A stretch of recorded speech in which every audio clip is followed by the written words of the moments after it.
гэрүүлийн хүчирхийлэлтэй жал харахгүй л яам галаад ороод ирсэн хүмүүс ч л байна. Хүү амны эргээр цаад сонссон. Арх хөлөөцөөсөө юм зайлгах, цогрууд ярьж өгч юм төвхөд хөлөө гарч ирдэг. Хойд ихийн, хойд эцгийн нөхцөл байдалтай тухайн гэмтэрт өртгөн их өндөр байдаг.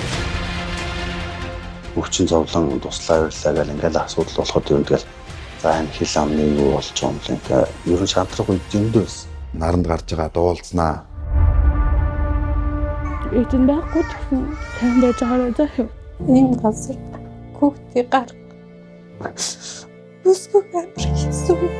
Хүүхдийн одоо ийм газар 2 нас хүртэл байлгаж байгаад бол урд бол утарч харамсах уйл зөндөө байдаг. Энд хууль бий, дүрм бий, эрх бий. Гэхдээ эрх чөлөө үгүй. Хамгийн дөрөнд одоо ээжтэйгээ одоо хөцөлцөөд ийшээ тэгээ одоо гэрлэг бол харин да.